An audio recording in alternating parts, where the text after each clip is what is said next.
Assalamualaikum warahmatullahi wabarakatuh. Selamat pagi teman-teman. Gimana kabarnya pagi hari ini?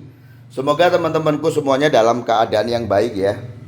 Oke, burung udah aku jemur ya. Sambil nunggu jemur, aku seruput kopi dulu sambil bersihkan ulat kandang ini ya. Mumpung aku lagi bersihin ulat kandang, alangkah baiknya aku bahas lah. Mbok menawa nanti teman-teman yang pengen coba-coba nyeting burungnya menggunakan ulat kandang ini ya, memberikan ulat kandang ini ke burungnya sebagai settingan lomba atau sebagai pakan pokok ya, nanti monggo ya setelah lihat video ini. Dan juga ini sebagai jawaban teman-teman yang sering menanyakan kenapa burungnya setelah di setting pakai ulat kandang ini ada trouble seperti mana suaranya serak, terus kebotakan pada bulu. Nah ini khas memang di ulat kandang seperti itu. Teman-teman, ngomong-ngomong soal ulat kandang ini sebenarnya bukan sesuatu yang asing ya untuk teman-teman yang ada di Jawa Timur. Karena pemain-pemain di Jawa Timur ini banyak yang memberikan burungnya ulat kandang ya, entah itu disetting atau tidak. Maksudnya gimana? Kalau disetting tentu saja jumlahnya dan kapan waktunya pemberiannya itu loh ya, itu namanya disetting. Jadi burung itu tidak dikasih ulat kandang terus menerus. Nah ada yang pakannya tidak disetting, artinya pakan pokok itu adalah ulat kandang ini. Jadi burung itu tidak ngefur. Kalau sekarang ini kan ya, apalagi kalau saya ini bahasnya murai batu, dan kelas yang paling rame kan ya murai batu toh. Kalau dulu zaman masih banyak kelas burung gitu ya, kayak keledean, terus pentet juga ya, dan burung-burung yang lain lah, masteran-masteran itu juga dulu ada lombanya, ada campuran lokal, ada campuran impor gitu ya. Dulu tuh ada teman-teman ya, kalau sekarang kan sudah nggak ada lagi. Oke lah, jadi gini, kalau di Jawa Timur itu bukan sesuatu yang asing ya, orang nyetik pakai ulat kandang, entah itu disetting atau jadi pakan pokok loh ya. Banyak juga yang kasih full ulat kandang, artinya ini jadi pakan pokok untuk hariannya. Itu nggak disetting om ya, nggak ditakar ya om ya, nggak. Jadi pokoknya hariannya ya udah pakai ulat kandang ini sebagai pakan pokok, pengganti fur dan EF yang lain. Terus nyetingnya gimana dong om? Nah, ini kan sering aku bilang kepada teman-teman ya, ada dua metode dalam nyeting burung. Nyeting dengan settingan pakan, dan juga ada juga yang tidak disetting pakannya. Kalau tidak disetting pakannya, pakan itu diberikan dalam jumlah yang los gitu ya, banyak seperti itu ya, kita itu ngerawatnya atau nyetingnya itu dirawatan. Kita olahnya itu dimandi, jemur, umbar dan sebagainya, untuk mengimbangi dari porsi pemberian EF ini. Maksud dan tujuannya di full pakan alami seperti ini yaitu mentokkan birahi. Paham ya? Jadi burung-burung yang memakan full pakan alami, entah itu ulat kandang, kalau di Jawa ini banyak ulat kandang, kalau di luar Jawa itu banyak yang menggunakan kroto. Itu maksudnya apa? Mentokkan birainya.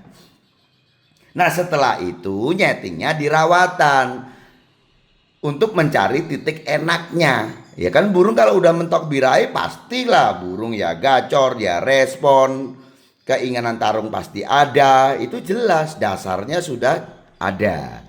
Tinggal nanti untuk mengolah, mengupayakan emosinya bagaimana. Ya, treatment-treatment untuk menaikkan emosi itu yang kita berikan untuk mengimbanginya, yaitu tadi karena kita sudah memutuskan full serangga atau full EF ke burung kita sebagai pakan pokok. Gitu ya. Nah, gini teman-teman. Jadi kalau untuk settingan ya, ulat kandang ini yang saya cermati dari dulu itu ya, entah itu di murai atau di burung yang lain. Jadi kalau dibilang untuk ulat kandang ini cepet enggak untuk naikin burung yang tadinya tidak on jadi on? Sebenarnya sih enggak ya. Dia itu tidak kayak kroto yang cepat untuk naik birahi. Cuman teman-teman, ini bisa kamu coba nanti di burungmu. Bener nggak apa yang saya katakan? Burung itu kalau kita ngomong settingan nih ya, di saat kita memberikan ulat kandang ini ya, itu ada rasa kayak burung itu kayak seneng gitu loh. Seneng kalau melihat sesuatu yang hidup. Kan kalau ulat kandang ini gerak terus teman-teman ya, beda dengan ulat Hongkong. Dia tuh tuh kan bergerak terus. Dia seneng ya. Kalau masalah enak ndak enaknya gitu ya, ya kayak kita nggak ngerti lah. Tapi yang jelas burung itu seneng lihat sesuatu yang bergerak. Nah kalau dia senang, ini kan dia jadi semangat. Itu tadi kalau ya ini kita bicara tentang sugesti saja ya. Itu tadi burung itu lebih semangat lagi nampil di lapangan. Itu kalau kita pakai settingan. Jadi kalau aku amati ya di ulat kandang seperti ini, itu tidak ada gini ya. Kalau di Hongkong oke lah kita pengen burung itu biar lebih galak gitu ya, atau dia ada naik panas gitu ya untuk ulat Hongkong, ya kan? Kalau kita nambahkan atau nyetut pakai kroto biar dia cepat naik birahinya gitu. Kalau ulat kandang ini lebih ke flat aja gitu ya. Untuk soal itu flat ya. Tapi yang khas saya melihat di burung itu memang dia punya rasa ya senang, akhirnya dia semangat. Itu kalau kita setting. Jadi kalau kamu mau setting ya kamu kasih ulat kandang ini hanya saat mau kamu lombakan. Jadi bukan settingan untuk harian terus seminggu berapa kali itu enggak usah teman-teman. Karena efeknya ya itu nggak banyak gitu di burung itu. Ya. Mending kalau untuk di setting pemberian mungkin seminggu 2 kali dengan takaran gitu ya, kamu pakai kroto aja itu udah paling jos itu ya. Terus gini, kalau untuk lapangan ya itu tadi settingan lomba itu kamu kasih aja. Dia itu lebih semangat. Ya, itu untuk yang disetting. Nah, sekarang untuk yang tidak disetting. Teman-teman, ulat kandang ini itu sebenarnya juga sama lah ya dengan pakan-pakan yang lain. Artinya pakan ini berfungsi untuk supaya burung dalam kondisi yang baik. Dan satu khas menurut saya ini sudah jelas logika kan ya. Di saat burung itu memakan sesuatu yang alami, bukan hanya senang ya, bukan hanya dia suka, tetapi memang dampaknya adalah itu juga memang yang kita cari kan, yaitu pecah birahinya. Jadi mentok birahi burung itu kalau kita kasih full EF seperti ini, entah itu ulat kandang atau kroto, di full loh ya dengan waktu yang lama. Jadi bukan hanya sehari 2 hari loh bro.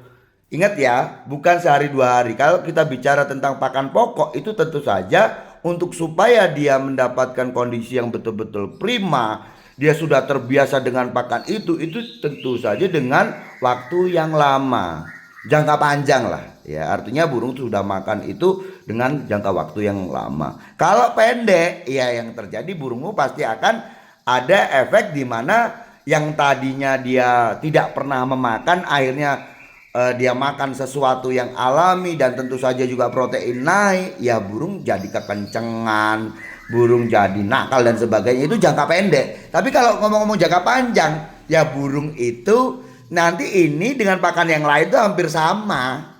Ketemunya begitu kalau pemakaiannya jangka panjang. Oke.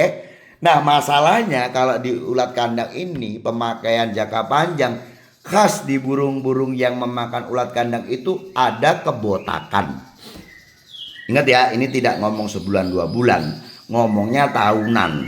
Khas burung yang memakan ulat kandang itu ada kebotakan. Itu biasanya kebotakan di leher tuh. Ya, kamu tahu burung yang kemarin juara dapat Fortuner itu makannya full ulat kandang. Ya, itu begitu, memang khas begitu teman-teman. Dan kalau pemain yang sudah paham itu nggak jadi pusing, karena dia nanti akan normal kembali, akan sempurna kembali di saat waktu dia mabung, kita tambahkan aja mineral atau kalsium, itu udah beres nanti.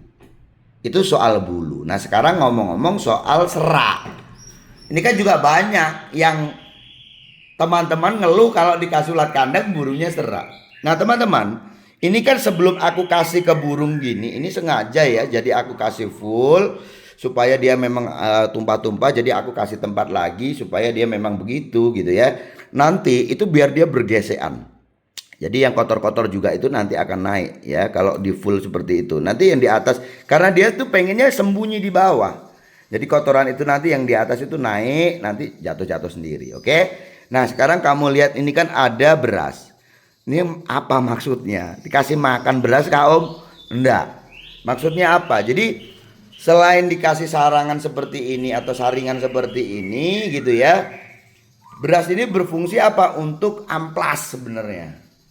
Jadi ulat kandang ini terus bergerak saat dia berbenturan dengan beras ini maka kayak dipoles.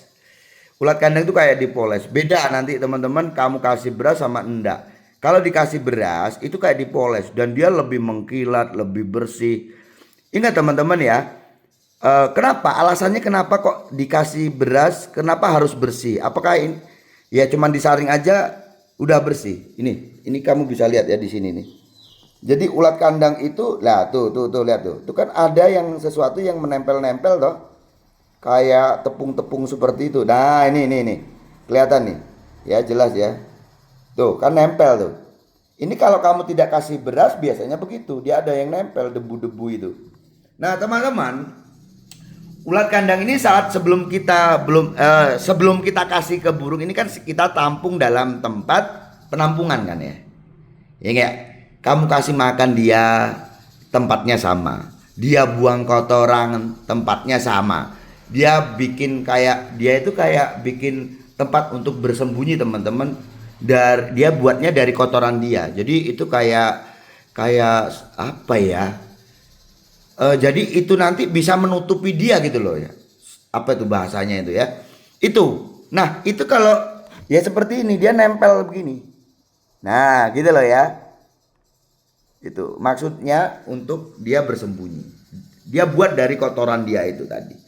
Nah, kalau kamu ngasihnya lawaran ya atau nggak diproses dulu, ya ini kalau sehari 2 hari kamu kasih nggak ngaruh.